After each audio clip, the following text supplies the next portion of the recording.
வேண்டுதல் நிறைவேறியதால் 17 லட்சத்தில் பேட்டரி பேருந்தை கோவிலுக்கு வழங்கிய பக்தர். பழனி மலையில் கட்டுக்கடங்காத பக்தர்கள் வெள்ளம். சாமியை பார்க்க 3 மணி நேரம் காத்திருப்பு.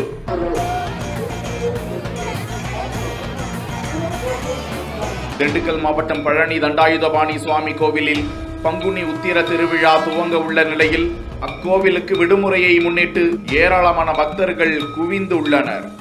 படிப்பாதை, யானை பாதை வழியாக மலை கோவிலுக்கு சென்றும் மின் இழுவை ரயில், ரோப் கார் என 3 மணி நேரம் காத்திருந்து மலை கோவிலுக்கு சென்று முருகபெருமானை தரிசித்து வருகிறார்கள். ஏராளமான பக்தர்கள் தீர்த்த காவடிகளை எடுத்து வந்து முருகபெருமானுக்கு அபிஷேகம் செய்து வருகிறார்கள்.